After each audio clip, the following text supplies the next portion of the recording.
Hello, Rooted Wings community. How is everybody today? Hope you all are doing well. I am so looking forward to this afternoon's live. I am going to be bringing on someone who's become a soul sister to me throughout this process, and many of you may know who she is. Her name is Nicole Pearson, and she is absolute brilliant California attorney. And not only is she an attorney, she's also a mom, and a mom of two little ones. And she started her own firm, and it's called Facts, Law, Truth, Justice. So some of you may already follow her on Instagram. But if you don't yet, then after this, make sure to go check her out. She is an attorney turned activist, and she is at the forefront of this assault on our freedoms and liberties in California. We are so blessed to have her fighting on our behalf. And I am just so excited that she is going to be joining us and answering a lot of your questions. And I think she is here. Not yet. I'm going to give you a little bit of background on Nicole. So the law offices of Nicole C. Pearson is passionate about four things: the facts, the law, truth, and justice, and using those to defend and preserve civil liberties and basic human rights for all. The firm is at the forefront of the fight against this assault on our children and the basic principles of limited government, checks and balances, and personal autonomy necessary for a free and healthy society. After graduating UCLA with honors, Nicole graduated from Loyola Law School as a scholar and moot court champion and began representing businesses and employers from across the globe. This girl is brilliant, and she is just a dragon slayer. So I'm very excited for you all to meet her, and I'm going to bring her on right now.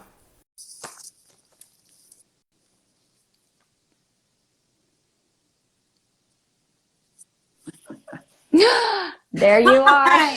Okay, so every time I bring on a guest, I'm sure you're the same. I'm like, is it gonna work? Is it gonna work? I'm like praying. It worked. It worked. We did it. How are you? Hi, I'm so excited that you're here.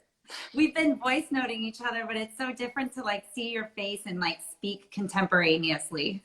I know. I feel like I know you, and I've known you for years, but this is our first time actually doing this. I know.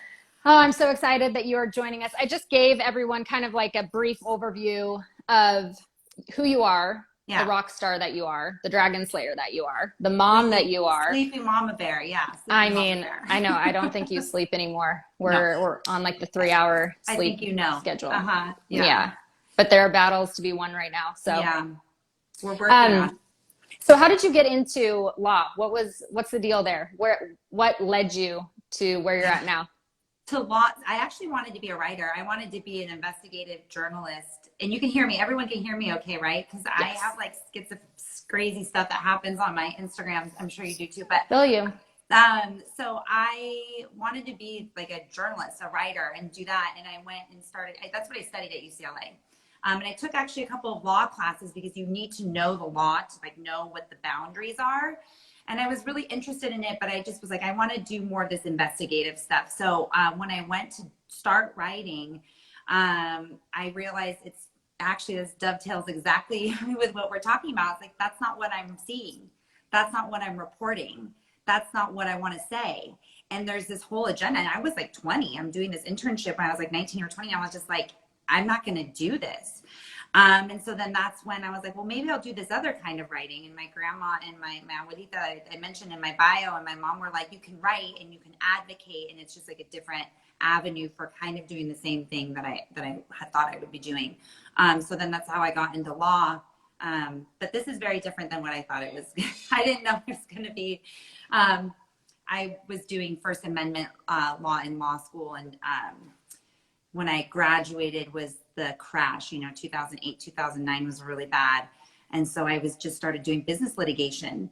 And, but everything that happened led me exactly to where I am today. Like every single thing that I have ever done, including quitting like big firm jobs and telling partners to, go pound sand, and everything is like led me to here because have the experience that I have. And then I have my own firm, so I can take these kinds of cases. Whereas if I was at a big firm right now, I wouldn't be able to be doing this work, or I would be leaving like, a 6-figure, partner track job to be taking these cases and doing the work that I'm doing. I just feel like in hindsight, I'm like, wow, this is Yeah. exactly what I needed. And every time I'm like, felt bad about myself for not being in these jobs. I'm like, this is exactly what needed to happen. So I can be here with you, fighting this fight with you. Yeah, you are such a gift. I mean, I said that a second ago, but you are such a gift to us for this time and this crazy story that we find ourselves. You're not the typical attorney who is quiet, kind of stands in the shadows and makes yourself like a shadow figure. No. You are pretty much out there on the front lines. Yeah. Right now. To make it fun, because I'm just Yeah. like, not fun, but it's like, we got to talk about this stuff. Yeah. Like there is no time for mincing words. Like I honestly, you know, sometimes I feel like a Debbie Downer, but I know that you feel the same way. And I just feel so blessed that we have connected, because you are such a steady, I'm like this freaking out over here. And you're like this steady, calm, organized, focused force that is just so nice to like be partnered with, to like buffer against, to keep me grounded, keep us focused. And I like go to your page and I'm like, okay, this is where we're at, and the law is on our side, and the Constitution is on our side, and the history is on, because I get, you know, I'm in the details, right? I'm down here and I'm fighting, and then I have a letter from this massive law firm from New York or London telling me that I'm wrong. And I'm like, I'm not wrong.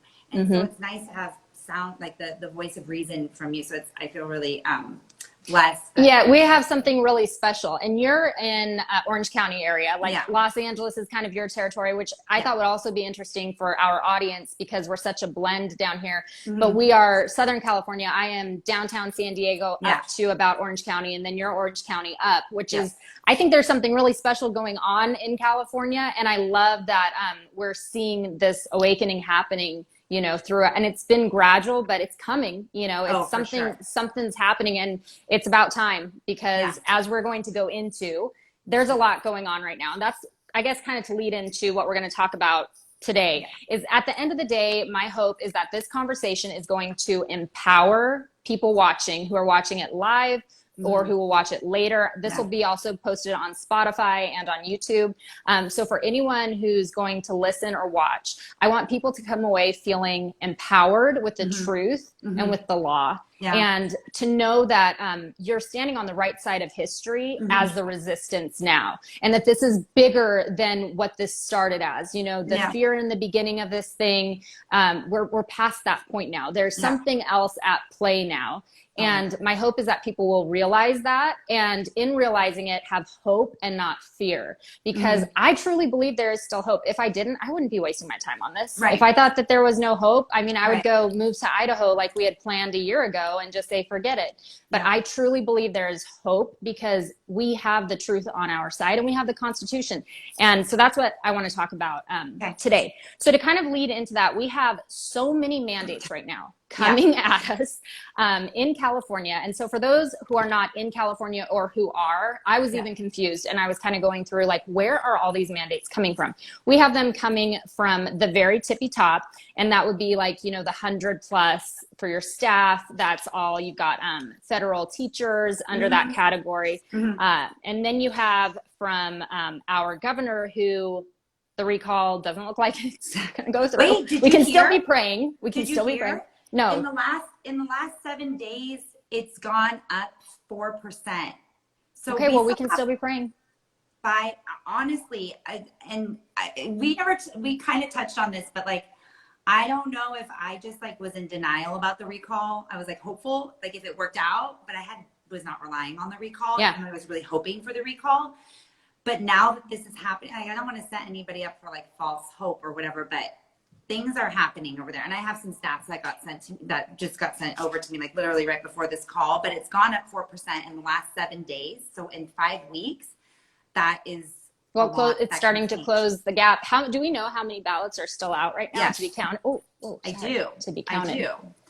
Let me see here. So the yes votes are $4.4 million, $4.4 million. Okay. And the votes for other candidates are 6.4 million. So that means there's 2 million votes that allegedly only voted for a replacement candidate, but did not vote yes or no on the recall, which doesn't make any sense. That doesn't make sense.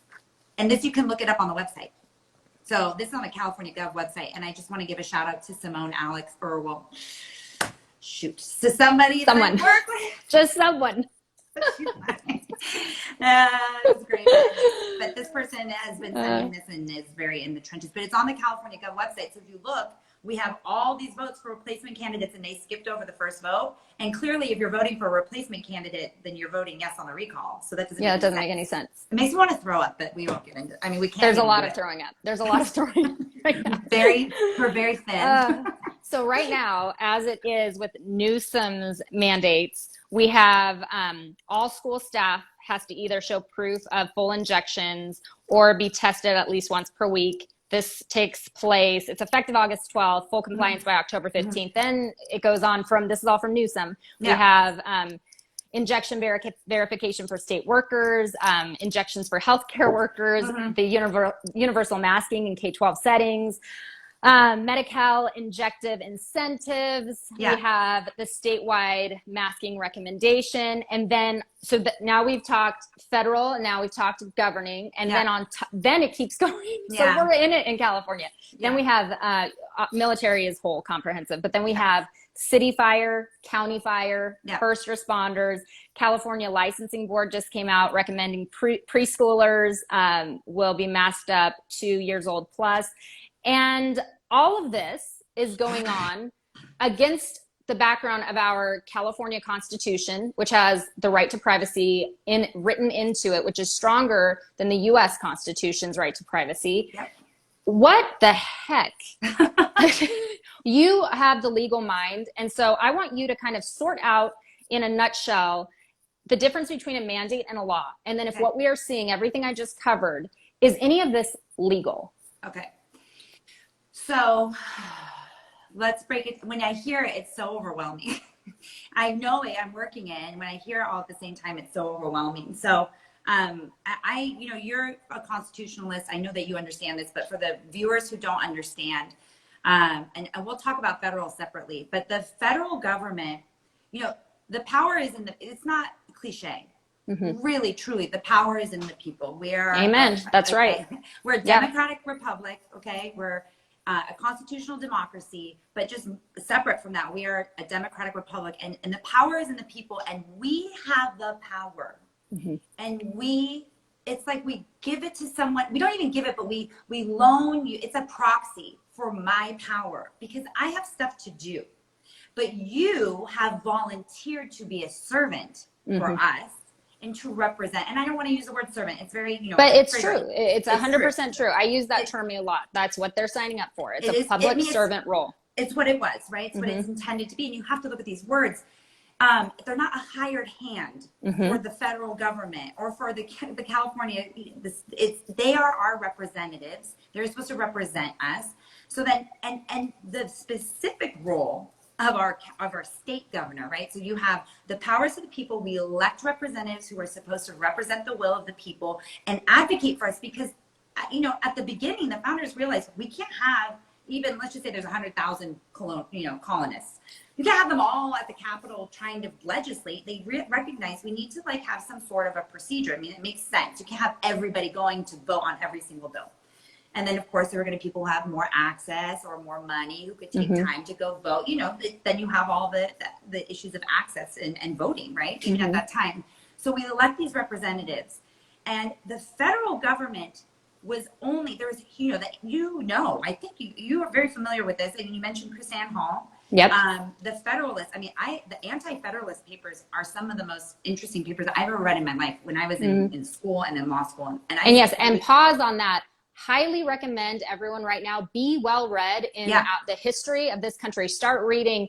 Right now I'm reading a whole amazing biography on Alexander Hamilton. And I just finished reading Common Sense by Thomas Paine. Start reading our freaking history. You're not going to know how to contend for this country if you don't know the history of it. Audible makes it so easy to listen as you go, especially as moms. So many of us are moms. While you're getting ready at night, while you're doing the dishes, while you're cooking dinner. Tasha Tudor has a quote that says, just because you're a housewife doesn't mean you're stupid. You can stir jam and be reading Shakespeare. That's what we all need to be doing right now, is getting on top of the history of this country. Okay, carry on. No, and it's really, you know, she and I had a conversation before the live, just like a little loose parameters, and we're not here to, like, as soon as you start talking about American history or what it means to be American or what it means to live in the United States of America, you get branded as like some, like, you know, white supremacist,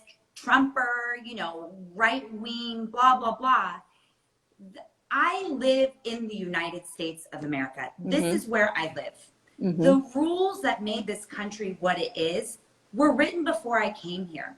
And they're what made this country truly one of the greatest, if not the greatest countries in the entire world. There is a reason why people risk today, with their children, risk life and limb to come to this country. It's not because we're like other countries. It's because we're different. That's right. Because of these rules that we're talking about. And you said it's like one of the greatest social science experiments, something that you said. And I was like, that is true. It was a social science experiment. And these founders came with their history from coming from Britain. And they realized, we don't want tyrannical rule. We don't want that. We want something different. We have to represent the people, but we can't have everyone coming here to vote. Some people can't come to vote, even if they wanted to vote. So we'll have representatives. And there was this whole process, even amongst themselves, debates. And they said, very, very limited federal government. Yes. All the power will be in the people. All the power will be to the states who are going to represent the people. And we're going to delegate very finite, like lame, stupid, in my opinion. I mean, they're important, but they're like really mundane. They're not mundane, but it's just like stuff that is not a big deal. Like in the sense that it doesn't give you that much control, except for the declare war. Declare war in the It's a little. That's just a big declaring war is that's a big one. But I mean, it's like USPS and then the money, commerce, war. You know, there's some things, the very finite, limited powers that we delegate, which is a huge word. It's super important because we're giving them those powers. But when they don't exercise those powers appropriately, it's actually the state's obligation and their fundamental right, their innate right to take that power back, which is why the recall, going back to the recall, was so important. We don't have a governor like other governors in the country who are checking the federal government and saying, that's not your role. You're overstepping. And they should be actually. Do you know the 10th Amendment Center? Are you familiar with the 10th Amendment I'm Center? familiar, but I haven't read through it. They did a great podcast on this, that it's actually, you don't even have to sue. You shouldn't even have to sue the president when they do something like that. The states are like, we're just taking this power back. That's exactly what Chrisanne Hall has been advocating for. Oh, yeah. She's so passionate. For those of you who haven't watched Noncompliance, it is linked in my bio at the very top because I think it's that important for everyone to watch right now. She's great. Oh, gosh. And have you seen it yet? Noncompliance? No, so you tagged it in one of my posts the other day, and I was like, what's this? And I actually, when you and I were messaging last night, I was kind of listening on the way back up from Marietta from that speech, and I was listening to her. I was like, yes. Yeah, it's fire. She's great. And she is fire. And she makes such a strong point. Don't you all leave and go, check this out right now. Finish watching this, and then you can go back and watch it. And yes, everything will be dropped below that we're talking about. But she talks about how the creation is never greater than its creator. Oh yeah. People created state by the people created federal. So there is a pyramid there, and the people are the creators of that pyramid. The people sit on the top. So the people have the power of consent. And truly, when you say the power is the people's, the power really is the people's. The power really is, that's this beautiful experiment of self-governance, is that we hold the power, and we can take power away, and we can give power, but the creation is never greater than its creator, even in all this craziness, even in all these mandates. So what are your thoughts on all of these mandates coming down and the lawfulness of them? And then I want to get into Jacobson versus Massachusetts and all that, but just for right now, just stay with me on the legality of these, what we're seeing in California. Can I just say one thing? If you want to live in a country, there are other countries where the people don't have the power. It's really simple. And we don't live in one of those countries. If you want to live in a country like that, then you should leave, because that's not this country. So people need to understand there are other countries where the government is the ruler and the people don't have any say. And they want to come here. So that's all. Okay, so these mandates. So we have, the federal government, we have a governor who's not checking because technically he's like his little lapdog, so he's not going to do anything. And there have been a lot of people saying mandates are not law, mandates are not law. So typically the bills, we know with the legislative session that we just went through, they go through one house, they go through the assembly, then they go to the Senate, then it becomes law. And so laws are what we see on the books and what we get charged with or cited with, or a lawsuit, in violation of a certain law. So mandates don't go through that same process. But in this, when you read like Aragon's order, you were just reading that about healthcare workers and stuff. He does it pursuant to government code sections, and all of those government code sections relate back to the state of emergency. So they are under the state of emergency, the California Emergency Powers Act. Okay, when there is a state of emergency declared, again, another reason why the recall is still so important, right? Is because he activated the California Emergency State Powers Act. And under that, it gives the California Department of Public Health. This is like Jacobson. What's happening right now is like Jacobson. That's why I'm glad you brought that up. When there's a state of emergency, localities, so you can have the Department of Public Health becomes not the Congress, but it becomes an actor that can issue emergency rules that are necessary to combat the emergency, the alleged emergency. It makes sense. If there's a flood or there's a fire, or if there's like a tornado, or, if something happens, if there's like a war, then there needs to be, we can't wait to go through you saw the legislative process. It's just way too long. So long. So it's under the state of emergency. So all of these mandates, they're not laws because they didn't go through that legislative process, but they are mandates. They do have force and effect if they give them teeth, right? So they didn't give them any enforcement mechanisms in the beginning. Okay, what do you mean by that? So in the beginning, what I'm saying to you is under the state of emergency, the California Department of Health, and then other localities. So we have like Orange County, we have a local health emergency. And San Diego, we have a local too. And then we have our Orange County Health Department now. And we have San Diego. Yep. Mr. Clayton Chow, who's just like running amok over here. We have Wilma Wooten. Okay, so I'm with you. So now we have this perpetual state of emergency where we have non-elected appointed officials, and then Clayton has his friend, and then he has his Cal Optima, put that on your radar, Cal Optima, all his friends that he's appointing, creating all these programs and all these funds with the money that's coming from the government, and we're all like, we're done, we're no more, and then issuing, we're going to put masks on kids, we're not going to put masks on kids. But going back to the mandates, if there's a state of emergency, the states have the police power, 10th Amendment police power, federal power from the federal Constitution. They can implement programs when it's necessary, when the conditions justify that. And because and I wish I had it in front of me, but I know that for that state of emergency, it is narrowly tailored in the sense that it says it has to be withdrawn at the earliest date. There's like the first early opportunity. Yeah, and it's like the earliest opportunity that conditions warrant. That's it. Yeah. And we're clearly way past that in California. But the only way for a state of emergency to be withdrawn is that the governor has to withdraw it. Right. Or the legislature has to overturn it.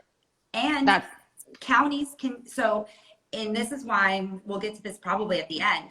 It's so important for us to push back now and advocate for ourselves right now. One, because we have the power, but because if you work in your community and then you get your city to end the local emergency. In Orange County, we have Newport Beach, Yorba Linda, San Juan Capistrano, I think Aliso Viejo. We have several cities that have ended their emergencies. If we got enough cities to flip end their state of local emergencies, we could get the county to flip. And then if we could get the county to flip and we got enough counties, then that would get that would force them to do that. That's a lot of work. That's huge. I didn't know that. So that's, I didn't realize that you could do that. But that's huge because then if you work, and that's what I've been advocating for at this point, is it's going to have to be local up. And that's where I really want to give hope that there's so much hope in local up. You're not going for Goliath. You're going for the bears and the tigers. You're going for the local playground here. You're not going for the big kingdom. That will fall if we can break it out from under. Pull out all the bricks. 100%. And in the meantime, be empowering and then finding out finding our like-minded families and our brethren and like linking arms and then creating something even better. I know you and I said this. I'm actually like, maybe this isn't so bad. Maybe this breaks and we all realize we're learning the Constitution. We're learning our rights. Yep. We're learning what our elected officials are supposed to do. We're learning about state of emergencies. We're learning about what the federal government can do. And now we're like, sometimes it has to break to reset. And now we create something bigger and better. I mean, maybe that's honestly, that's what gets me up every day. I'm like, people are waking up. Yeah. I mean, this is very empowering. So talk, well, actually, let's stay for 1 second on the mandate law. Okay. So I get the state of emergency, but then for the teeth, for there to be teeth in everything I just read through. For those of you who missed it, this is going to be posted, but all of the mandates that are coming in California. Yeah. Are those what are their teeth? Like what if we just say I'm not going to comply, I'm not going to do it. Here's an example. LA Unified, and we're going to get into this in a minute, but LAU, they just passed your kid has to be injected in order to go to school. Period. Yeah. So one of my thoughts was, as parents, if we get together and we say we're going to hold the line, kind of that feeling of Ruby Bridges during that civil rights era. Yeah. If we walk in with our kids and we do a mass sit-in and we say, we're not leaving, we're not shooting up our kids, and you're going to teach my kid, period. I'm not leaving. Yeah. What's the consequence there? Because we're dealing with a mandate that is not a law, what are we looking at in terms of what are we up against? Okay. So when they first came out with the mandates in the beginning of the pandemic, they were like, everyone must wear masks.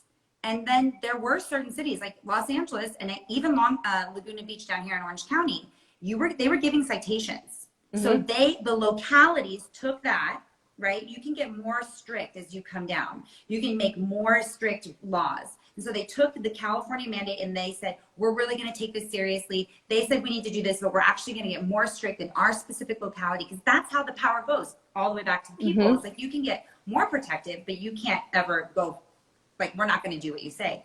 So, but most of the cities and counties were just like, we're not going to enforce it. So they were leaving up to people. So that's what I mean. They had no teeth. But when we started pushing back and saying, this has no teeth, this has no teeth, how are you going to enforce it? And then people started not enforcing mask rules. That's why a lot of the orders that have come recently have come with teeth. And they're saying, like you saw 455 and you saw these other ones, like, and then we're going to get the Department of Fair Employment Housing to come inspect you. And then we're going to give them authority to sue you. And then we're going to give them authority to sue you and get their attorney's fees and get an injunction against you. So they hear what we say.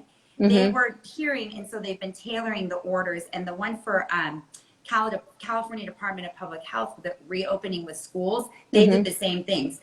It's fake. The education codes that they cited to don't actually give the schools the authority to like punish the students. It's quasi punishment. So it's like they're going to scare you by saying we can do this, but there really is no, it's a chihuahua, you know? Yes. Yeah. And the other thing I want to say is when you read the mandates, they weren't mandates. Do you know what a mandate is? You're going to get the shot or you're going to get fired. That's what a mandate is. And this is what we talked about too. And I always tell people, you need to take a breath, you slow down. You literally, if you're worried about it, you need to print it out. It is worth the ink and the paper it's written on. Print it out and read it. When you read Aragon's letter or whatever order about healthcare workers, for example, it says, from here on out, all healthcare workers shall get the shot or shall test and mask. How is that a shot mandate? It's not a shot mandate. It's an order that you shall get the shot or test and mask. So, but what does mainstream media say? What do we get bombarded? We get the headline. It's all healthcare workers have to get the shot. That's not even what the law says. I really want people to understand from this live that we ultimately have the power. You're not a crazy person. This is your right, your fundamental right to have this power and demand that your elected representatives and officials do what the majority wants them to do, number one. And number two, they are lying to us every single day. Yeah. Like when the president came and said, every federal worker has to get, you saw this probably on Chris Ann. Oh yeah. Every federal worker must get the shot and then in some little paragraph, unless the law prohibits them from getting the shot. What does that mean? That means that it's subject to Americans with Disabilities Act, Title VII of the Civil Rights Act. But what does it say? All federal workers may get the shot. They And are that's why, lying to us. but that's why it's so important. What you're saying is go to the actual source, read the actual orders. I've been doing this for the last 18 months, and I have found the same thing you're saying, is that those who want to manipulate us and coerce us, they're going to extract what they want, and then they're going to twist and turn that and give it just little twists until you're convinced that this is law and you need to be obedient because this is what it says. But so often, if you actually go to the order, you'll find, well, that's actually not what it says. Or if you have any sort of constitutional framework, you'll realize, well, there's no power there. There's not what there's propping up a straw man to be a monster, and there's no real power there. So it's so important to go to the original documents. And that's what you're saying, is print them out. I take highlighters. I take these little things. They are my life because I know. But it's honestly how battles are going to be won right now. It's such a war on free critical thinking that you're going to need to think even harder than they're wanting you to think. That's why they're censoring left and right, because it's a war on free thought. It's a war on critical thinking. It's a war on questioning. Go to original documents. That's so important. Okay, let's talk about Jacobson, Massachusetts. So this comes up a ton with all of these mandates regarding the injection well, Jacobson v. Massachusetts, the Supreme Court ruled that, they can come in the middle of the night and creep underneath your bed and jam a shot in your arm and call it a day. And that's legal. I mean, really not that horrific, but Jacobson v. Massachusetts is often used as the defense for all of these mandates. So why don't you actually explain in a nutshell what Jacobson v. Massachusetts really was about, and then why it's nothing like what we're going through right now? So that's one of the things I have printed here because I knew that was going to come up. And Jacobson versus Massachusetts is a very narrowly tailored. If I seriously get this case one more time in my inbox, I'm just going to lose my mind. I know. Jacobson versus Massachusetts is what we were just talking about. The state's police power. The states have the police power. They have the authority to implement procedures and rules and protocols to protect the public health and safety. And at that time, it was also morals and ethics. So Jacobson versus Massachusetts Jacobson was opposing so Massachusetts had, I actually want to just read you what the please question do. was. The question that the Supreme Court said, this is it. Before you say that, what was going on at the time? So there was a smallpox. There was a smallpox outbreak. And so Massachusetts had passed a law that its localities, its municipalities, cities and towns could implement a mandatory shot program in the event of an outbreak in order to prevent the health. It's what we have here, California. We have an emergency, so then different counties are implementing different rules and different programs to protect their people. That's what we have. So, and we have the California Department of Public Health, that's what you're asking. So we have California has this law.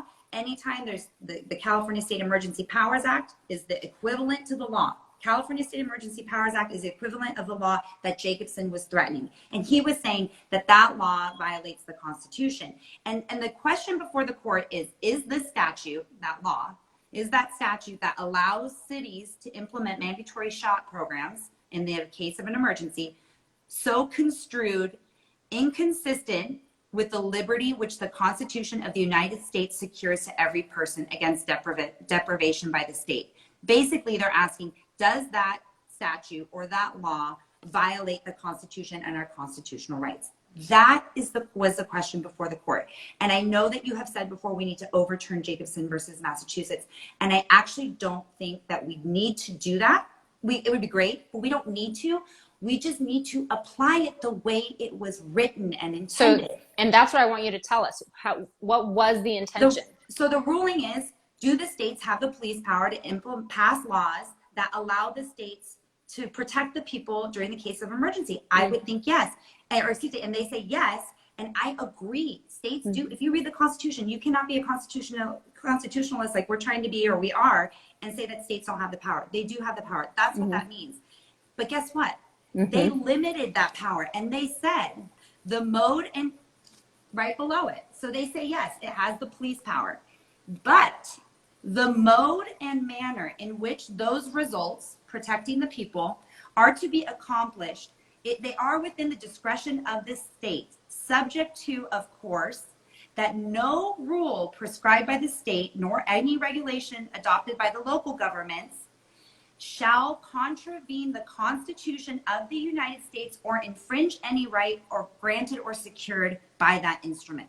A local enactment or regulation, even if based upon this acknowledged police power of the state, must always yield to any right which the instrument gives or secures. They go on, and they talk about, too, the necessities of the case. We say necessities of the case because it might be that an acknowledged power of a local community to protect itself against an epidemic threatening the safety of all might be exercised in particular circumstances in such an arbitrary, unreasonable manner, or go so far beyond what is reasonably required for the safety of the public that it authorizes or compels the courts to interfere for the protections of the people. What are people talking about? Jacobson versus Massachusetts says, yes, the Constitution grants states the 10th Amendment police power. Absolutely. I cannot sit here and tell you I love the Constitution and I disagree. However, there have to be limits. And when the state is exceeding that police power, what we've seen in the courts right now is they're kicking the can, and Indiana and Justice, whatever her name, Amy, doesn't want to. The courts are compelled. If you're going to use this ruling, you got to read here. The courts are compelled to interfere to ensure and to protect the rights of the people and ensure their rights are not getting infringed upon in the Constitution. This is not. It's not blanket. It's not carte blanche. This is not carte blanche. Yeah. And just very quickly, when you're in the law, so if I'm going to go to court and I want to say, I want this rule to apply, and defendants are going to say, I want this rule to apply. And I'm going to say, I have these 3 cases that support this rule. And these are all similar. They're factually analogous to my situation. And defendants are going to say, well, I have these 3 cases, and those facts are more alike to our situation here that we're fighting about. So we need to apply this rule. These facts of Jacobson don't apply. So number 1, the ruling is narrow, and it means that the courts need to be stepping in right now and looking at what the governor's doing and the counties are doing and the cities are doing. They need to be checking to make sure that these mandatory shot programs and mandatory masking and quarantine programs are necessary and not oppressive and not burdensome. But Jacobson is not analogous and should not be applied to the current COVID-19 pandemic situation, because that was a shot program that only implicated adults. Yep, bring it. Come on, let's go. Let's do this. You got to pay $5. Yep. And you didn't have to get the shot. Then you got to go about your daily life. So none of this baloney where you get an exemption and then you have to double test, double mask, segregate yourself. You don't get to drink water in public. You don't get to hug anybody. You have to work in a closet. I've seen people working in a janitor's closet. And then the last part was those shots have been around for 100 years. This has nothing to do with our situation. If I see this case, I will lose my mind. I cannot stand this case because that's not what it means. That's not well, it's been abused, just like love your neighbor has been. It's that same type of, we're going to manipulate you with words to make you think that this is what it is, and it's not. Like you're painting lipstick on a pig. That's not what this thing is about. And that's really important, because anytime you hear someone say, well, it's legal, it's Jacobson, Massachusetts. And that's not what that case set precedent as. That was not the purpose of and it has nothing to do like what you just ran through. No kids, the shot's been there for 100 years, pay a $5 fine and you're fine. Yeah. That is nothing like, we're swimming in different waters right now. Like for example, it's legal to search and seize, people on the street. Police can have the right to search and seizures, right? There's search and seizure laws. You can do that, or you can execute a warrant and go into someone's house to do an investigation. But there are that's a right that they have, but there are very limited, if you have it that they can search and seize any Black person on the street. I mean, that's just an example. That's a law, right? Like the state power law to enact these things that is being implemented in an unlawful way. So yeah, the premise is there. But you can't use it wrong. You can't use it wrong. You can't use it illegally in violations of other people's rights. Well, and that's Jacobson puts that restraint in there. They say it. That you have to yield. This you know, it's written right there. When someone says to me, one of my best friends sent it to me, that her brother-in-law, and she's like, I'm coming at him. She's like, can you find like a nice way for me to respond to him? I'm like, tell him to read it. Tell him to read the opinion, because if he read that, he couldn't say straight to your face that this applies to govern the situation here. And I'll post that below too, so that people can actually, because that's what we're talking about. Read. You need to read. Going into reading, there's data. So I just looked up. I didn't realize since my last live, for those of you who joined on the last live with the firefighter, and if you didn't watch it, you need to watch it after this is over. But at the VAERS data, the numbers have jumped again. And I was shocked. I know if you're listening instead of watching, if you're on Spotify, you're not going to see this. But this graph is so incredibly concerning. This is straight off of openvaers.com. But the all deaths reported to VAERS by years, this jump right here is 2021. Horrifying. This goes all the way back to 1990, you guys. It is horrifying. And I was looking at the actual numbers as I was prepping for this. We're at now 701,559 reports through September 10th. You can't say that every single one is absolutely attributed by. So their causation doesn't, or correlation doesn't automatically say causation, but it does demand investigation. We're at 14,925 death reports, 60,741 hospitalization reports, 80,393 urgent care. The numbers just keep on going. Anaphylaxis, almost 6,000, and the numbers just keep going. And we know that VAERS is extremely underreported. So in all of this, we also have to take into account that with these mandates, there's risk involved. This is not just go have a lollipop. That's your mandate. There's actual risk that we're seeing in real time. And these mandates are being put out carte blanche on our first responders, our firefighters, our healthcare workers. Where is this all headed? What do you see, without getting conspiracy? And I know you're not conspiratorial, but I think that you're also grounded in reality, and as am I. And I am very concerned when we're seeing things like you and I were talking about Israel, for example. So Israel has the green pass, and we saw that Israel's their injection pass is going to expire 6 months after the second dose, meaning people are going to need to keep these booster shots going in order for their green pass to continue to be valid. So they are now putting expiration dots, you guys, on their injection passes in Israel. And Israel is ahead of us. We are following Israel's footsteps. The booster shot needs to be received within 5 months of the second dose to extend the pass validity by 6 months. This was the first country on earth to fully inject a majority of its citizens, and they're at the highest case rate right now. They have, and it just continues to double. So we see that. And then to go a step further, we had, I don't know if anyone has looked at Michael Yeadon. He was the, I lost his paper right Pfizer. here. He was at Pfizer. He was one of the execs at Pfizer. Yeah. He was the chief scientist at Pfizer. And he cautioned that this is a slippery slope of civil liberties and human rights that are eroding under these passports, these mandates. And he was saying that this is what's going to take over your life in a way that George Orwell in 1984 didn't even dream of. And then we have China, and what China has, this social credit scoring that is, you and I have talked about this, and I don't want to go off the deep end, but the reason why I want to go broad picture for a minute is so people can realize the severity of where this is headed, and that this doesn't end with a mask. This doesn't end with 2 weeks. This doesn't end with a little injection card that looks cute and gets you into a bar. This is headed somewhere far more dangerous. So with all of this, it's overwhelming. Where we're heading and where this beautiful free nation is quickly headed, like being thrust into in light of all of this.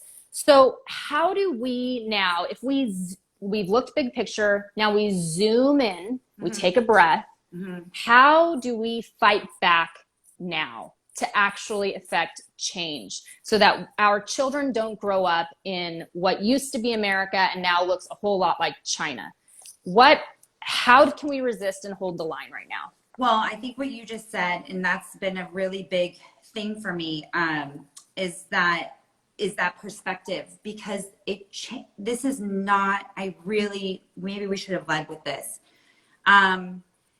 But not really. We needed the foundation, but this is not an issue about the shots and who has the shot. This is not about left or right or Joe or Donald or even the recall. Well, there is a little bit about the recall, but this is not an issue. This is every single person in this country will be required to have a digital identification in order to live their daily lives. That is given to them and turned on and off by the government. That's it. I don't care if you're on your 14th booster. Are you ready to have your kids have the jab? Are you ready to have the government not only tracking at your movements, right? Because you're going to have to scan it to get on the subway. You're going to have to scan it to get on the bus. That's what Scotland's doing right now. You're going to have to, scan it to go to the gym. Yep. You're going to have to scan it to get money out of the bank. You're going to have to, and we already use our phones, right? We already use them to do the Apple Pay, and we already use them. But this is a different system. And this has nothing to do with the shot, because number one, if it had to do with your health, or it had nothing to do with your health, and the shots, because if it did, they wouldn't be giving you donuts to give them to you. Okay, number one, can we just call a spade a spade? It has nothing to do with your health when I'm giving you free Krispy Kremes for life because I'm worried about your health, number one. Number two, we wouldn't be ushering so desperately these digital proof of verification systems. And that's why they've gotten so aggressive with the mandates, because I think they got really close. And now we're all at the same time, while they're coming down super fast, we are waking up just as fast because they're coming down. So it's just like this really crazy, vicious cycle. We have to understand that it has nothing to do with the shots, and what they're trying to do is get us onto this system. Otherwise, they wouldn't be trying as hard as they are. And I want to emphasize that too, because when you talk to people about this, you need to talk to people who have the shot, because those people don't want to be in that system either. And a lot of I'm sure you have friends with kids too, who are like, I got the shot, but I don't want my kids to get the shot. I don't know what that data looks for them in 5 years, in 10 years, or whatever many years. Or I want to get this shot. I don't want to get the booster. Or I had a kind of bad reaction to the original shots. Like, I'm not stoked to get the booster. Guess what? Once your data, your card, your digital proof of whatever, your little image is in the system, and this system is operating, there's no way out. How are we going to get it back? There's a phrase that it's easier to cling to your freedoms than to try and claw them back. And I think it's such like a visceral, a good visual to have, that we need to cling to them, because once they have implemented the system, we're done. Where are we going to go? How are we going to get that back? That's what this is about. And you need to open the discussion to people who have the shots. You meet them at the rallies. They're like, I'm pro-vax, I'm anti-mandates. I'm pro-vax, I'm anti a digital government tracking system, because that's what it is. Who wants to be in that system? Because they can, as much as they can give you access, they can take it away. Yeah, like that. You're absolutely right. And that's what we're seeing with Israel, where it's like, well, it wasn't good enough. Now you're on the hook.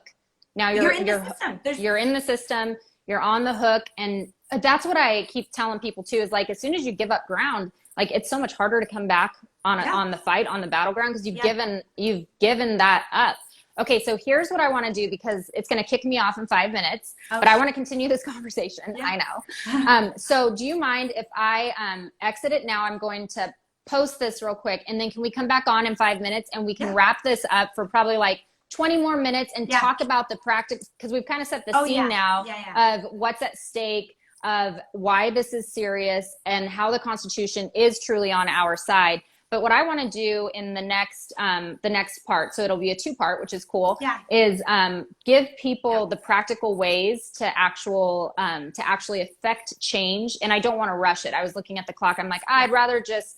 So is that okay if we come back on in 5 minutes? That'll give me time to post this. Okay, perfect. I'm going to post it, and then I'll text you, and then we'll go live again, guys, in 5 minutes, to give you guys the practical tools to be the resistance, to stand your ground, and to push back, and to see this battle won, because we are on the right side of history. So we will be back with you guys in 5 minutes. Perfect. Sounds good. Okay. See you in 5.